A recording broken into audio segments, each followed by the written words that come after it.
Hey guys, इस video में हम लोग बात करेंगे एटम्स के बारे में। एटम का जो चैप्टर है क्लास 12 का, मैं आपकी हेल्प के लिए ताकि आप एक दिन पहले पढ़ पाओ यार पेपर से पहले, तो उसके लिए समरी लेके आया हूँ इस पूरे चैप्टर की। ठीक है, तो छोटे छोटे पोर्शन में हम लोग इस पूरे चैप्टर को कवर कर लेंगे। तो एटम्स की आपने अगर पढ़ाई करी है थोड़ा सा, तो आपको पता होगा ये पूरा चैप्टर 3 भागों में बटा हुआ है, मतलब 3 हिस्सों में अगर मैं बांट सकता हूं इसे, कि कौन कौन से मॉडल हैं यहाँ पे देखने को जो मिलेंगे। तो जे थॉमसन का मॉडल था, रदरफोर्ड का मॉडल था और नील बोर्स का मॉडल था। तो जे थॉमसन का मॉडल में इसने अपने मॉडल का नाम दिया था प्लम पुडिंग मॉडल। तो वो जो प्लम पुडिंग मॉडल था ये ऐसा क्यों दिया जा रहा है, तो जरा देखते हैं। तो जे थॉमसन ने बोला था कि एटम ना एक स्फेयर है, पॉजिटिवली चार्ज स्फेयर है, जिसमें इलेक्ट्रॉन्स जो है वो धसे हुए हैं, एम्बेडेड है।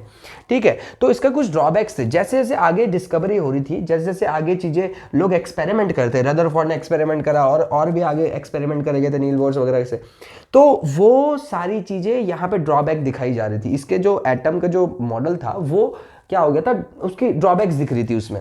ठीक है, तो दो ड्रॉबैक जो मेजरली इसमें देखी जाती है।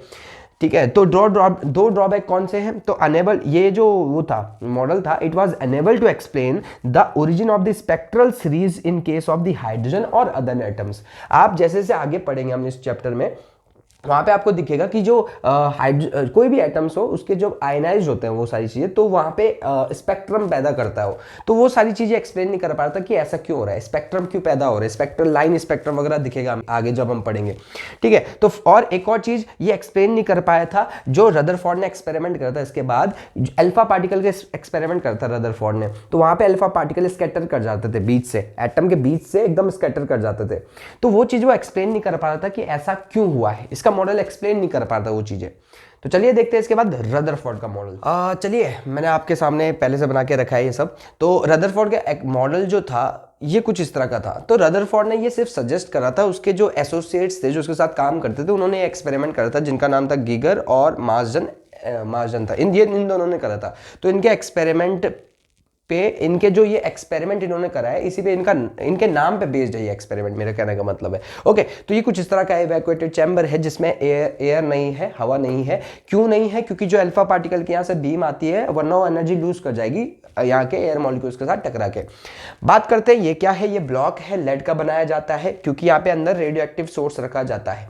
रेडियो एक्टिव सोर्स से क्या निकलता है, अल्फा बीम निकलता है। तो ये अल्फा बीम निकल गई यहाँ से, अल्फा पार्टिकल्स निकले यहाँ से। ठीक है, तो यहाँ से अल्फा पार्टिकल्स निकल गए। कॉलीमेटर लगाए जाते हैं ताकि वो बिल्कुल स्ट्रेट भेजे उसे, यहाँ से सीधा स्ट्रेट जाए उसमें। ठीक है, फिर ये आता है गोल्ड फॉयल। गोल्ड ही क्यों यूज करा जाता है, क्योंकि मेलेबल होता है, फॉयल में तक कन्वर्ट करा जा सकता है गोल्ड को, इसलिए उसको ऐसा यूज, इसलिए गोल्ड का यूज करा जाता है क्योंकि मेलेबल होता है बहुत ज्यादा। अब देखो यहां से जब ये अल्फा पार्टिकल आए, अब होता क्या है भाई, जैसे ही अब यहाँ पे कुछ इस तरह का देखने को मिलता है। तो यहाँ पे एक और चीज है, डिटेक्टर यूज करा गया था। डिटेक्टर में क्या है, दो चीजें हैं, माइक्रोस्कोप और जिंक सल्फाइड की स्क्रीन होती है। तो मान लो ये जहां जहां गिर रही होगी, जहां जहां अल्फा पार्टिकल जा रहे होंगे, चाहे वो डिफ्लेक्ट कर रहे होंगे चाहे सीधे जा रहे होंगे, तो यूं यूं मूव करके देख रहे हैं। जहां जहां पे जिंक सल्फाइड स्क्रीन क्या करेगी, फ्लोरोसेंट होती है, तो ये चमकती है। जब इस पे अल्फा पार्टिकल टकराएंगे ना स्क्रीन पे, तो ये चमकेगा, मतलब ये स्क्रीन चमकेगी और माइक्रोस्कोप में देख ली जाएगी। तो पता चल जाएगा कि अल्फा पार्टिकल क्या डिफ्लेक्ट हुए। अब अल्फा पार्टिकल्स क्या होते हैं, चार्ज्ड पार्टिकल्स होते हैं। ठीक है, तो अब देखो क्या हुआ, अल्फा पार्टिकल्स में तुम्हें पता होगा +2 चार्ज होता है। ठीक है, ओके, तो हमारे पास कुछ ऑब्जर्वेशन है जो रदरफोर्ड के मॉडल से हमें मिले हैं। रदरफोर्ड जो एक्सपेरिमेंट करा था उन्होंने, अल्फा पार्टिकल एक्सपेरिमेंट, जो अल्फा पार्टिकल स्कैटरिंग एक्सपेरिमेंट जो करा था, उससे क्या ऑब्जर्वेशंस मिली थी और क्या रिजल्ट्स हैं मैं आपके सामने लिख रहा हूं। तो ऑब्जर्वेशंस क्या है कि नंबर ऑफ स्कैटर्ड पार्टिकल्स देखो जो बहुत ज्यादा है जब एंगल कम थे, मतलब यानी कि जो स्कैटर्ड हुए हैं बहुत कम एंगल पे, यानी कि अनडिफ्लेक्टेड गए हैं, वो बहुत सारे हैं। नंबर ऑफ पार्टिकल्स वो बहुत सारे अल्फा पार्टिकल्स ऐसे, बट जो जिनका एंगल ज्यादा है, जो ज्यादा एंगल से डिफ्लेक्ट हुए, वो बहुत कम है। तो ये ग्राफ देखने को आता है, ये आपको देखना, याद करना पड़ेगा कि ऐसा ग्राफ था कुछ। ठीक है, फिर उसके बाद आते हैं इसके रिजल्ट्स पे। अब मैं ऑलरेडी बता चुका हूं भाई, जो जो स्टेट मूव करा था, अल्फा पार्टिकल स्टेट मूव करे थे काफी वहां पे, तो इससे ये पता चला था कि एटम में बेटा एम्प्टी स्पेस होता है, ये मैं बता चुका हूं। ठीक है, एम्प्टी स्पेस होता है पक्का। 90 डिग्री और मोर एंगल से जो डिफ्लेक्ट करे थे बीच से, इस बीच से कहीं से, तो इसका मतलब है कि कहीं ना कहीं सेंटर पे ना न्यूक्लियस है, मतलब न्यूक्लियस मतलब कोई पॉजिटिवली चार्ज स्फीयर है जहां पे पूरा एटम का मास कंसंट्रेटेड और वहीं पे उसका चार्ज भी कंसंट्रेटेड है पूरा। ठीक है, पॉजिटिवली चार्ज। तो ये आ गया था समझ में, तो उसको नाम भी दिया गया था न्यूक्लियस, यानी कि रदरफोर्ड के इस एक्सपेरिमेंट ने न्यूक्लियस के बारे में जानकारी दे दी थी। ठीक है, और एक और चीज, इलेक्ट्रॉन की डिस्कवरी ऑलरेडी हो चुकी थी, तो यहाँ पे बताया था कि एटम इलेक्ट्रिकली न्यूट्रल क्यों होता है, क्योंकि जो पॉजिटिवली चार्ज जो न्यूक्लियस है, जितना पॉजिटिव चार्ज न्यूक्लियस के पास है उतना ही इलेक्ट्रॉन्स क्या है, चारों तरफ रिवॉल्व कर रहे हैं न्यूक्लियस के। तो ये भी बताया था रदरफोर्ड ने इसमें। I hope you people are getting it. ये सारी चीजें रदरफोर्ड ने अपने एक्सपेरिमेंट से, अल्फा पार्टिकल एक्सपेरिमेंट से बता दी थी, अल्फा पार्टिकल स्कैटरिंग एक्सपेरिमेंट से बता दी थी। ओके, हाँ, अब नेक्स्ट चलते हैं। ओके, तो रदरफोर्ड के पूरा जो एक्सपेरिमेंट था, अल्फा पार्टिकल स्कैटरिंग एक्सपेरिमेंट, अब उसके जरिए उसने अपना मॉडल तैयार करा, रदरफोर्ड ने अपना मॉडल तैयार कर दिया था। तो अब उन्होंने अपने मॉडल में बताया एटम का मॉडल कैसा होता है, कि एटम कैसा दिखता है। तो उसने बोला एटम के अंदर कहीं ना कहीं एक सेंट्रल कोर है, स्मॉल है but massive, small and massive core है, ठीक है, जिसको बोलते हैं small and massive central core है, जिसको नाम दिया गया न्यूक्लियस, यानी कि उन्होंने डिस्कवरी कर दी थी किसकी, न्यूक्लियस की।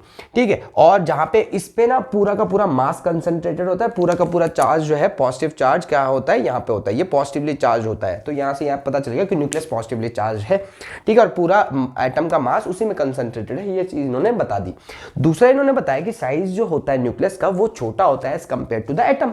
तो ये 10⁻⁻15 मीटर में आता है, जो कि फर्मी है, और साइज ऑफ एटम 10⁻⁻10 जो कि एंगस्ट्रॉम में आता है। ठीक है, यानी कि साइज ऑफ एटम बड़ा है as compare to the nucleus. Next चीज देखो, इलेक्ट्रॉन्स जो है इन्होंने बोला कि रिवॉल्व कर रहे हैं, न्यूक्लियस के चारों तरफ रिवॉल्व कर रहे हैं, और इनकी मात्रा कितने होते हैं इलेक्ट्रॉन, जितने पॉजिटिव चार्ज होते हैं न्यूक्लियस में, जिसकी वजह से एटम पूरा इलेक्ट्रिकली न्यूट्रल है। ये पूरी जानकारी रदरफोर्ड ने अपने मॉडल में दे दी थी।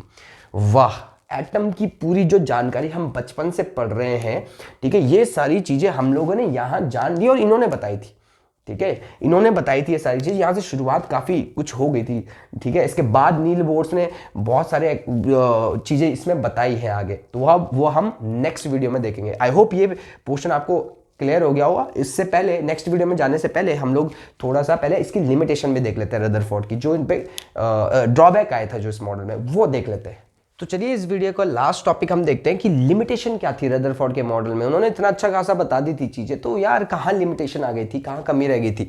तो यार इनसे सवाल पूछा गया कि एक्सेलरेटेड जो according to classical electromagnetic theory, कि अगर कोई चार्ज्ड पार्टिकल एक्सेलरेट करता है तो भाई वो एनर्जी रेडिएट करता है। तो इनसे सवाल पूछा गया, इलेक्ट्रॉन भी तो एक चार्ज्ड पार्टिकल है और वो सर्कुलर मोशन कर रहा है, यानी कि इसका मतलब है एक्सेलरेशन कर रहा है, तो एक्सेलरेटेड मोशन है मतलब उसका। तो भाई जब वो ऐसा मूव करेगा तो एनर्जी रेडिएट होनी चाहिए, तो यानी कि उसको एनर्जी लूज करनी चाहिए, ऐसे करते वक्त उसको एनर्जी लूज करनी चाहिए, और धीरे धीरे करके एनर्जी लूज कर करके वो तो न्यूक्लियस पे चला जाएगा और कोलैप्स कर जाएगा, यानी कि एटम की तो स्टेबिलिटी ही डिफाइन नहीं हो पा रही। तो यहाँ पे सवाल, ये रदरफोर्ड थे ये एक्सप्लेन नहीं कर पाए थे इस चीज को, स्टेबिलिटी ऑफ एटम को एक्सप्लेन नहीं कर पाए थे जब ये सवाल पूछा गया था। ठीक है, नेक्स्ट, अगर इन्होंने बोला कि इलेक्ट्रॉन रिवॉल्व कर सकता है, न्यूक्लियस के चारों तरफ रिवॉल्व कर सकता है, भाई अगर रिवॉल्व कर सकता है, और उन्होंने ये नहीं बोला कि वो किसी फिक्स्ड ऑर्बिट में कर सकता है रिवॉल्व, इन्होंने ऐसा नहीं बोला, इन्होंने बोला कि रिवॉल्व कर सकता है, इसका मतलब किसी भी पॉसिबल रेडिया में रिवॉल्व कर सकता है। ठीक है, तो अगर ऐसा है तो भाई जो वहां से स्पेक्ट्रम बनना चाहिए, जो स्पेक्ट्रम, जो रेडिएशन का जो स्पेक्ट्रम बनना चाहिए, वहां से केमिस्ट्री में भी पढ़ा होगा आपने, तो बैंड के फॉर्म में बनना चाहिए, मतलब कॉन्टिन्यूस स्पेक्ट्रम मिलना चाहिए था, कॉन्टिन्यूस स्पेक्ट्रम मिलना चाहिए था, जैसे विबग्योर टाइप का नहीं होता वैसे ही कॉन्टिन्यूस फॉर्म में वैसा मिलना चाहिए था। बट जब देखा गया, जैसे हाइड्रोजन लाइक एटम्स जो थे हाइड्रोजन में देखा गया था, तो ऐसे लाइन स्पेक्ट्रम मिलता है, ऐसे लाइन के फॉर्म में, ब्लू कलर ऐसे ऐसे करके, ब्लू ग्रीन लाइन के फॉर्म में, मतलब एक कॉन्टिन्यूस स्पेक्ट्रम नहीं होता, लाइन के फॉर्म में मिलता है वहां पे, लाइन स्पेक्ट्रम बोलते हैं जिसको, ये मिला था वहां पे। तो इस चीज को एक्सप्लेन नहीं कर पाए कि भाई कॉन्टिन्यूस की जगह लाइन स्पेक्ट्रम क्यों मिल गया। तो यहां पे मैंने लिखा भी है कि अगर इलेक्ट्रॉन रिवॉल्व करता है किसी भी पॉसिबल रेडियाई में, then it should emit the continuous spectrum, but ऐसा हुआ ही नहीं। देखा गया कि but an atom like hydrogen always emits a discrete line spectrum, ये बताया गया था, यहां पे ये फंस गए थे। आई होप आपको समझ में आया होगा। बाकी की वीडियो, मतलब बाकी की इंफॉर्मेशन हम आगे वीडियो में बता देंगे। Thank you. अगर आपको